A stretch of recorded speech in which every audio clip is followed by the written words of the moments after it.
안녕하세요. 2023년 손해보험이란 무엇인가? 우리 2023년 4월달 실전 문제풀이입니다. 아마 4월에 시험 보신 분도 있고요. 또 올해 보실 분들을 위해서 저희가 제공해드리는 문제입니다.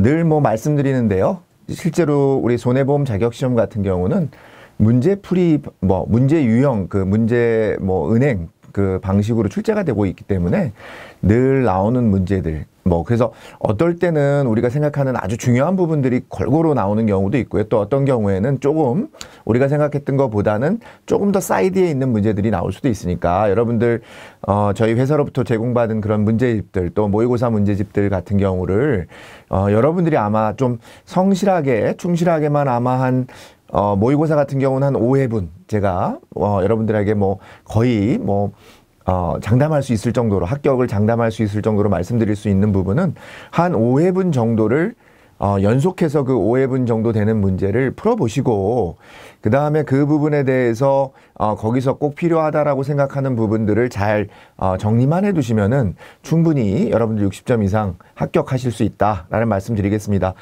저희가 매달 시험을 보지만 크게 문제 유형이 바뀌거나 새롭게 교재가 개편이 돼서 새로운 문제가 나오거나 하는 그런 부분들은 거의 못 느낄 정도로 비슷합니다. 그러니까 여러분들이 그런 생각 가지시고 여러분들한테 배포해드린 그 문제집을 가지고 여러분들이 학습하시면 되겠다라는 말씀드리고요. 가장 좋은 요령 방법은 말씀드린 대로 모의고사를 한 5회 정도 여러분들이 연속적으로 풀어보시고 그 부분에서 꼭 필요한 부분들, 말씀드린 것처럼 자주 나오는 부분들에 대해서 좀 기억하시면 충분히 여러분들이 60점 이상 고득점으로도 합격하실 수 있는 거, 제가 말씀드릴 수 있겠습니다.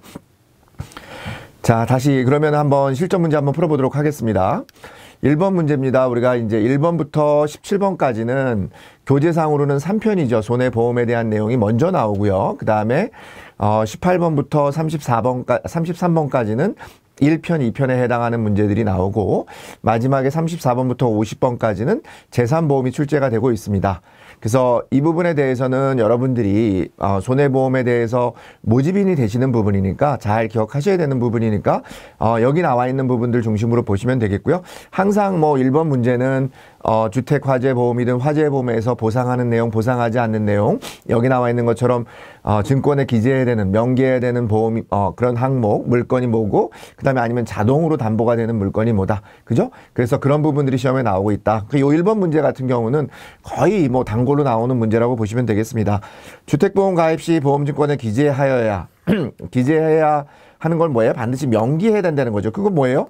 우리가 이제 일반적으로 여러분들이 갖고 있는 귀중품이나 이런 부분들은 화재보험 가입할 때 없었는데 나중에 잊어먹고 혹시나 이제 어떤 돈이 탐나가지고 보험금이 탐나서 없었던 물건을 있다고 해주면은 그 보험회사 입장에서는 확인할 방법이 없잖아요. 그러니까 우리가 쉽게 얘기해서 움직이는 물건들 중에 귀중품들, 그죠? 300만 원 이상의 고가 제품들 같은 경우에는 반드시 명기해야 됩니다. 보험증권에 명기를 해야 여러분들이 보험금을, 보장을 받을 수 있다라는 거예요. 그러면 여기 나와 있는 것처럼 보험증권에 기재하여야 되는 거니까 우리가, 여러분들이 화재보험 같은 경우에, 건물에 부착되어 있는 거, 붙어 있는 거, 이런 것들은 굳이 여러분들이 네온사인이라든지 어떤 문이라든지 이런 것들은, 안테나라든지 이런 것들은 여러분들이 굳이 얘기 안 해도 되겠죠. 그건 있는 건데.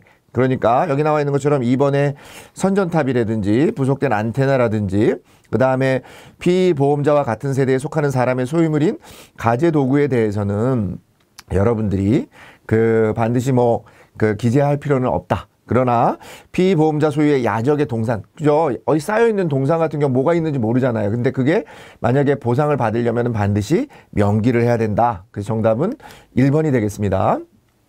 2번 문제입니다. 우리 이제 계산하는 문제인데 여러분들 계산하는 문제 자주 스킵하는 경우가 많은데요. 그렇게 어렵지 않으니까 여러분들 그냥 문제를 푸실 때 지금 원칙들 몇 가지만 기억하시면 될 것 같습니다. 우리가 공장 같은 경우에는 80% 코인슈어런스가 적용되지 않아서 비율로 우리가 보상을 받습니다. 그 얘기는 뭐냐면 내가 예를 들어서 우리가 가액이 2억인데 보험 가입 금액이 1억 원이다 그러면 어떻게 된다는 거예요? 2억 분의 1억 원이니까 50% 받는다는 거죠. 50%. 그죠? 50%에 대해서 여러분들이 손해보상을 받는다. 그렇게 보시면 손해 같은 경우는 5천만 원이니까 5천만 원의 2분의 1이니까 2,500만 원. 그죠? 잔존물 제거 비용 같은 경우는 손해액의 10% 한도잖아요. 그죠? 손해액의 10% 한도니까 손해액이 얼마입니까? 5천만 원이니까 10%면 500만 원이 되니까 우리가 잔존물 제거 비용은 마찬가지로 50%니까 500만 원이 되는데 뭐가 되겠습니까? 한도가 500만 원이니까 500만 원 한도까지 보상을 받는다. 그러니까 두 개 더하면 얼마입니까? 2,500만 원 더하기 500만 원. 그래서 3천만 원이 되겠습니다. 그래서 정답은 2번이 되겠습니다. 단 우리가 주택 같은 경우에는 조금 전에 말씀드린 것처럼 주택화재일 경우에는 80% 코인슈어런스라는 게 적용이 돼서 우리가 예를 들어서 요런 같은 경우에 우리가 이제 가입 금액 예를 들어서 가액이 2억이다 뭐 이러면 2억의 80%입니다. 그죠? 2억의 80%니까 1억 6천만 원 분의 1억 원이 되는 거예요. 이렇게 우리가 좀 다르다. 아까 말씀드린 것처럼 금액의 50% 계산이 아니라 주택 화재일 경우에는 80% 코인슈어런스를 적용한다. 이렇게 보시면 되겠습니다. 그래서 정답은 2번이 되겠습니다. 3번 문제 다중이용업소 화재배상 책임보험의 의무 가입 대상이 아닌 거 우리가 이제 다중이용업소가 있고 재난배상 책임보험이 있는데 여기 주유소는 뭐가 되겠습니까? 재난배상 책임보험에 해당하는 이 시까지에 해당하고요. 나머지 요 산후조리원, 키즈카페, PC방 이런 것들은 다 다중이용업소죠. 그래서 반드시 화재배상 책임보험에 의무적으로 가입을 해야 됩니다. 최근에 들어서 우리가 이 키즈카페라든지 새롭게 등장하는 뭐 PC방이라든지 이런 부분들은 새롭게 업종이 추가되는 부분들이 되겠습니다. 그래서 여러분들이 이런 거 포함해서 우리가 다중이용업소에 해당하는 부분에 대해서는 의무 가입 대상이다. 이렇게 기억하시고 주유소는 뭐라고요? 재난배상 책임보험의 가입 대상 20종에 해당한다. 좀 사이즈가 크잖아요. 그죠? 우리가 이제 일반적으로 다중이용업소긴 한데 많은 사람들이 이용하긴 하지만 이거는 우리가 재난배상 우리 주유소 같은 데 불나면은 큰 피해가 발생할 수 있지 않겠습니까? 그래서 그런 부분에 대해서는 별도로 재난배상 책임보험이라고 하는 것을 별도로 정해서 20개 업종에 대해서는 그 재난배상 책임보험이라고 하는 것을 의무적으로 가입하도록 되어 있습니다. 그래서 여기에는 우리가 주유소는 거기에 해당한다 이렇게 보시면 되겠습니다. 4번 문제입니다. 우리 배상 청구 기준, 손해사고 기준. 그래서 배상이라고 하는 거, 배상 청구라고 하는 것은 내가 있을 동안에만 사고도 내 임기 기간에만 우리가 사고가 났을 때 보상해 주는 거.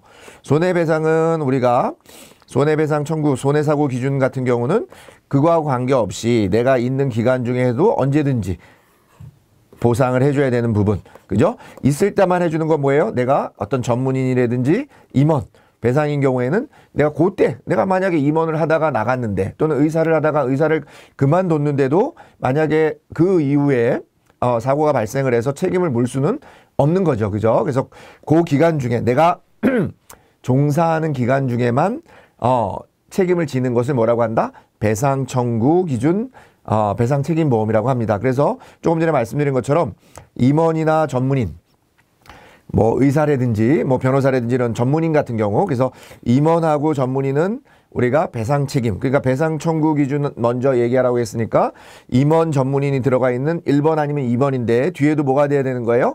임원이 들어가면 안 되겠죠. 그러니까 전문인이 들어가면 안 되겠죠. 그러니까 선주 배상 책임보험 그래서 정답은 2번이 되겠습니다. 자 이렇게 고르시면 되고요. 여러분들이 항상 두 가지 기준이 나오는 것들 예를 들면 배상 청구 기준을 물어보는 거 그 다음에 손해사고 기준을 물어보는 거 이 두 가지 다 외울 필요는 없습니다. 해당하는 것 중에 여러분들이 암기하기 쉬운 거 그래서 저는 배상 청구라고 하는 것은 그 재직하는 기간 중 그 일을 하는 기간 중에만 보상을 하는 거다. 그래서 저는 임원, 전문인 이렇게만 외워서 배상 청구 기준만 암기하고 있습니다. 그래서 여러분들도 저와 같은 방식으로 암기하시면 문제를 고르시는 데는 어려움이 없겠다. 이렇게 말씀드리겠습니다. 정답은 2번이 되겠습니다. 5번 우리 도난보험에서 보상하는 손해가 아닌 거 고르는 건데요. 우리가 이제 일반적으로 도난 같은 경우를 보상해주지 않는데 그래서 별도의 도난보험을 들어서 도난에 대한 부분도 보상을 받고자 할 때 도난보험에 가입하는 거예요. 그죠? 일반적인 화재보험이나 이런 거 경우에서는 우리가 도난되는 경우에 대해서는 보상하지 않습니다. 그죠? 우리가 도난이나 분실 같은 거는 보상하지 않잖아요. 그죠? 그런데 내가 도난된 거, 도난이 될 가능성이 높은 거에 대해서도 보상을 받기 위해서 별도로 가입하는 거예요. 도난보험이라고 하는데. 그러니까 그거에 대해서는 도난을 보호해 주겠죠. 그래서 여기 나와 있는 것처럼 보험의 목적이 보관장소에서 생긴 도난 손해도 보상하고 현금 및 유가증권의 도난 행위로 인한 훼손도 보상해주고 15일이 지난 후에 발견한 손해에 대해서도 보상을 합니다. 근데 우리가 도난보험에서 우리가 화재보험 같은 경우에도 보관 장소를 72시간 비워둔, 그러니까 72시간이라고 하면은 만 3일이겠죠. 만 3일 이상 비워둔 상태에서 발생한 손해에 대해서는 책임지지 않는다, 면책이 된다라고 하는 거 같이 기억하시면 되겠고요. 요 72시간을 종종 틀리게 써놓고 시험 문제도 나오니까 요 지문을 암기하시면 될 것 같습니다. 보관 장소를 72시간 이상 비워둔 사이에 생긴 도난에 대해서는 면책된다. 그래서 정답은 4번이 되겠습니다. 6번 문제입니다. 장기손해보험에 대한 설명 중 틀린 거. 우리 장기손해보험 같은 경우는 3년 이상이죠. 그죠? 일반적으로는 손해보험은 다 1년 이내죠. 그래서 우리가 통상 자동차 보험 같은 경우는 다 우리가 단기보험이라고 얘기하는데 장기보험 같은 경우는 우리가 여기에 어떤 저축 기능과 보장 기능을 같이 넣어서 우리가 환급금도 발생을 할 수 있고 이런 내용들을 우리가 얘기하고 있습니다. 그래서 장기손해보험 같은 경우에는 특별히 조금 전에 말씀드린 것처럼 우리가 이제 저축이나 만기에 줘야 되는 그런 보험료들, 그죠? 만기 또 전축, 그러니까 사고 때 발생하는 그런 부분에 대해서는 우리가 통상적으로는 우리가 저축 같은 경우, 만기에 돌려줘야 되는 거는 기간이 길기 때문에 이런 경우에는 우리가 특별 계정에서 운영을 합니다. 별도의 주머니를 일반 계정이 있고 특별 계정이라고 하는 일반이 있고 특별이라고 하는 게 있습니다. 여러분들 뭐 아시는 변액보험 같은 경우도 특별 계정이잖아요. 위험성이 있기 때문에 그렇습니다. 그래서 특별 계정에 별도로 운영을 하는데 다만 우리가 부가보험료라든지 위험보험료에 대해서는 특별 계정에서 운영하지 않습니다. 자, 위험보험료나 우리가 부가보험료는 어디서 한다고요? 이거는 우리가 꼭 필요한 거니까 이런 것들이 손실이 나면 안 되니까 이런 부분들은 일반 계정에서 복원한다. 그런 내용을 알고 계시면 될 것 같고요. 마찬가지로 우리 자동복원이나 보험계약 대출제도가 있고요. 납입주기가 다양하다. 뭐 이런 특징을 가지고 있다. 여러분들이 장기손해보험이라고 하는 것은 우리 약간 생명보험의 성격을 가지고 있다. 이렇게 보시면 될 것 같아요. 그래서 정답은 2번이 되겠습니다. 여기 나와 있는 것처럼 저축보험료만은 특별계정에서 운영하는데 위험보험료라든지 부가보험료는 어디서 운영한다고요? 일반 계정에서 운영한다. 자, 요 시험 문제는 지문상으로도 많이 나올 수 있으니까 여러분들 기억하시면 좋겠습니다. 7번 문제입니다. 장기손해보험의 해약환급금. 우리 해약환급금이라고 하는 것은 뭡니까? 내가 언제든지 해지할 수 있는 거죠. 내가 보험을 가입했는데 사정이 생겨가지고 보험료를 내지 못하면 자동적으로 해지가 되겠죠. 그런 경우에 설명으로 틀린 거 고르는 문제입니다. 그래서 여기 나와 있는 것처럼 우리 기본적으로는 조금 전에 말씀드린 것처럼 우리가 이제 요거는 해약환급금하고도 관련이 있는 거지만 약간 약관 설명하고도 관련이 있어요. 그래서 1번 같은 경우는 예를 들어서 해지 의사표시를 한 경우에는 적립한 해약환급금을 지급한다. 맞겠죠. 그 다음에 계약자가 보험료 미납, 우리가 보험료 미납으로 해지할 때 보험회사는 해지 시까지 적립한 해약환급금을 지급한다. 이것도 맞습니다.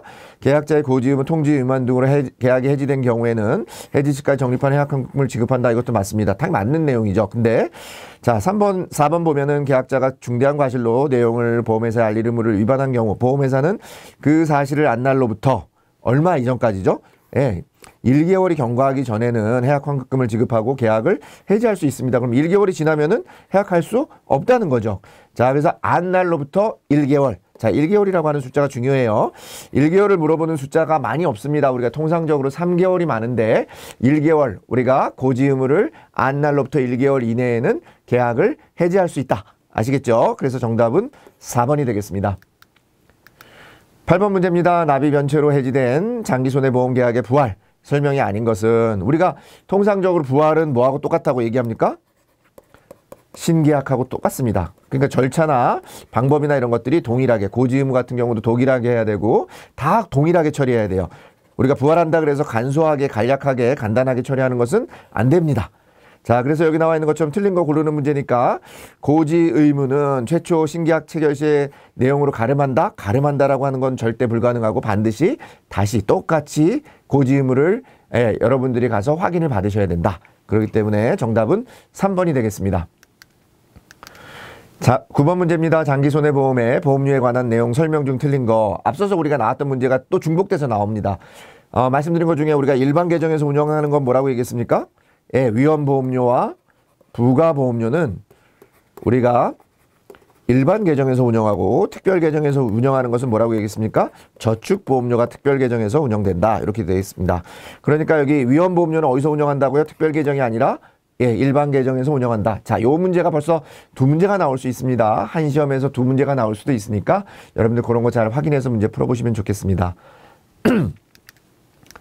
10번 문제입니다. 이제 앞에 부분에 이제 화재보험, 도난보험, 특종보험 이런 부분들 장기손해보험 문제가 9문제 출제가 되고요. 10번, 11번은 연금저축, 그 다음에 12번은 퇴직연금, 나머지 13번부터 17번까지는 자동차보험 이렇게 나오고 있습니다.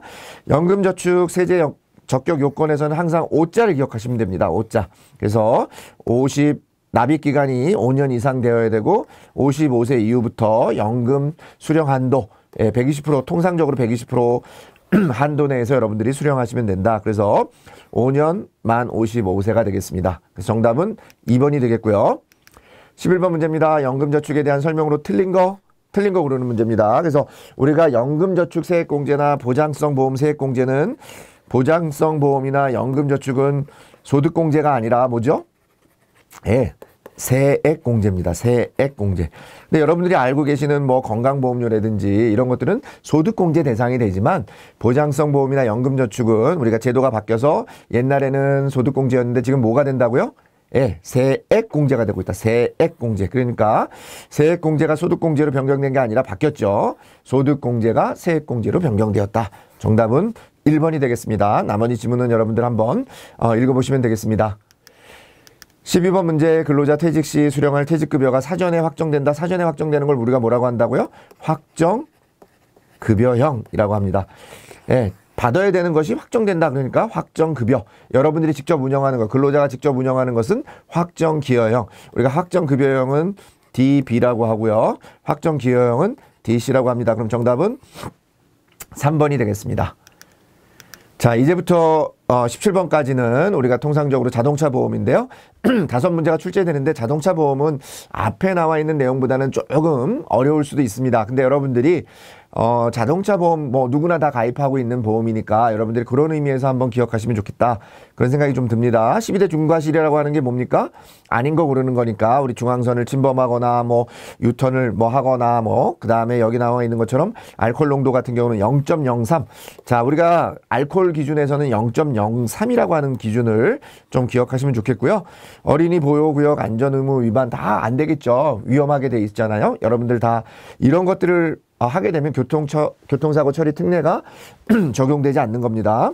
여러분들이 이런 것들을 하게 되면은 종합보험을 가입했어도 여러분들 형사처벌 받을 수 있습니다. 자, 제한속도 같은 경우는 몇 킬로 이상 초과될 경우죠. 10km가 아니라 10km 너무 작죠. 20km.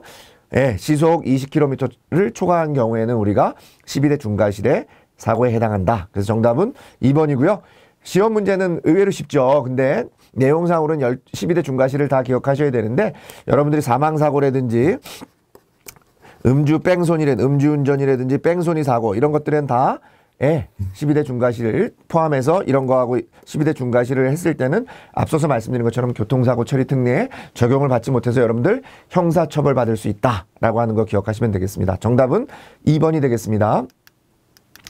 무보험 자동차 상해에 대한 설명으로 옳은 거 고르는 문제입니다. 우리 무보험 자동차의 범위에 전동 킥보드 포함되지 않는다가 아니라 포함돼서 대인 배상 1회 보상 한도로 적용을 하고 있고요. 그 다음에 배상 의무자란 피보험자를 죽게 하거나 배상을 책임지는 사람 말한다. 맞겠죠? 내용상으로 틀리게 보이는 지문이 없죠. 그래서 정답은 2번이고요. 3번 기비형 포위보험자와 소유의 다른 자동차가 있는 경우 각각의 자동차마다 무보험 자동차 상해 보험료를 가입한 개별 보험의 가입 금액 한도 내에서가 아니라 각각의 비례, 그죠? 가입 금액의 비례 한도로 우리가 보상을 받고 있다. 그래서 틀린 내용이 되겠습니다.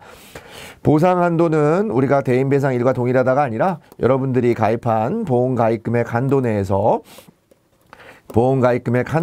보상을 받고 있습니다. 그래서 정답은 2번이 되겠습니다. 자, 여기 나와 있는 것처럼 우리가 개인형 이동장치에 대해서 대인 배상 1로 보장을 해주고 있고요. 각 보험의 가입금액 한도 내에서 비례적으로 보상하고 있고 피보험자 1인당 보험증권에 기재된 보험 가입금액을 한도로 지급하고 있다. 예, 다시 한번 예, 기억하시면 좋겠습니다. 15번 문제입니다. 자동차, 승합자동차는 뭐하고 관련이 있습니까? 배기량이 아니라 우리 승용차는 배기량인데 승합자동차는 승차정원이죠. 그죠? 그래서 승차정원이 뭐 26명 높은 겁니다. 높은 1종 승합은 26명, 뭐 17인까지는 2종, 그 다음에 뭐 16인까지는 뭐 예를 들어서 우리가 3종이라고 하고요. 그 다음에 이거보다 밑에 10인 이하인 경우에 또 배기량이 1000cc 미만인 경우에를 우리가 뭐라고 한다? 경종이라고 합니다. 경승합차. 우리가 여기 나와 있는 것처럼 경승합차라고 합니다. 그러니까 설명 중 맞는 거니까 배기량에 따라서 하는 게 아니니까 승차정원이니까 틀렸고요. 26인승 이상은 우리가 1종이다 맞는 내용이 되겠고 16인승 이하는 우리가 2종이 아니라 3종이라고 하고 3종 및 경승합 자동차는 동일하지 않죠. 3종은 16인승 이하고 경승합 자동차는 뭐라고 했습니까? 10인 이하입니다. 그러니까 정답은 맞는 거니까 우리 2번이 되겠습니다. 다 틀린 지문이 되겠고요. 16번 문제입니다. 우선지급금에 대한 설명. 우선지급금은요, 반드시 교통사고 처리 특례법에 따라서 근거하고, 치료비는 치료비하고, 우리 위자료 같은 경우는 치료비, 위자료, 전액. 이렇게 기억하시면 되겠습니다. 치료비, 위자료, 전액, 그 다음에 우리 대물배상이나 상실수익은 50%. 예, 대물배상, 상실수익은 50%. 치료비, 위자료, 전액. 자, 치료비, 위자료, 전액 우선지급금으로 여러분들이 지급받을 수 있습니다. 그래서 정답은 틀린 거 고르는 문제니까 2번이 되겠습니다. 치료비는 어떻게 된다고요? 치료비니까 전액 다 줘야 되겠죠. 자, 1편의 마지막 문제입니다. 다음과 같은 사례에서 자동차 손해배상 보장사업의 보상관계에 대한 설명으로 맞는 거. 자, 우리 자동차 손해배상 보장사업이라고 하는 것은 내가 무보험 자동차일 경우에, 그죠? 예, 국가가 이제 우리 자동차 손해배상 보장사업이라고 하는 거 국토교통부에서 정해서 우리가 이제 10개의 손해보험 연합해서 이제 거기서 보상을 해주죠. 그런데 반드시 그런 경우에 무보험이니까 여기 나와 있는 것처럼 김영필보험자 갑이 운전하는 A차량에 종합보험에 가입돼 있다고 얘기했으니까, 그죠? 그런데 가입하지 않은 B차량의 중앙선 침범으로 다 죽었어요. 그러면 어떻게 됩니까? 갑은 뭐에서 보상받습니까? 무보험 자동차에 의해서 받았으니까, 예, 자동차 손해배상 보장 사업을 받을 수 있어요. 갑은 보상을 받을 수 있다. 이게 정답이고요. 을하고 병은 누구한테 받는 거예요? 예, 갑이 책임보험에 가입해 있으니까, 종합보험에 가입해 있으니까, 을하고 병은, 예, 갑의 배상책임보험, 그죠? 책임보험에서 보상을 받고 있고, 그 다음에 자동차 손해배상 보장사업에서는 뭘 보상하지 않습니까? 예, 대물배상은 보상하지 않습니다. 대물은 보상하지 않으니까, 차량 손해에 대해서는 우리가 보상받을 수 없다. 이렇게 기억하시면 되겠습니다. 그래서 정답은 1번이고요. 다시 한번 정리하면, 그래서 을과 병은 누구한테 받는다고요? 갑의 자동차 배인, 보험의 배인 배상으로 보상을 받을 수 있고, 그 다음에 대물 같은 경우는 우리가 보상을 받을 수 없다. 이렇게 기억하시면 되겠습니다. 말씀드린 대로 1편 문제는 17문제가 손해보험에서 나오는데, 예, 그 손해보험이 좀 범위가 넓어요. 근데 말씀드린 것처럼 주로 나오는 문제들이 나오고요. 자동차 보험은 5문제밖에 안 나오는데 범위가 좀 넓습니다. 그래서 여러분들이 일단 전략적으로는 12문제, 그죠? 일단은 퇴직연금까지 12문제를 먼저 잘 공부하시고, 자동차 보험 같은 경우는 여러분들 잘 모르시겠다 생각하시면 조금 넘기셔도 됩니다. 그죠? 100점 맞는 시험이 아니고 60점만 맞으면 되니까 17문제 중에서 앞부분에서 한 12문제 중에 10문제 정도 맞으시면 여러분들 충분히 합격하시는 데는 어려움 없으시니까 여러분들 그런 전략을 가지고 1편 학습하셨으면 좋겠습니다. 3편이죠. 책으로는. 자, 우리 17번까지 손해보험 문제풀이를 마치도록 하겠습니다.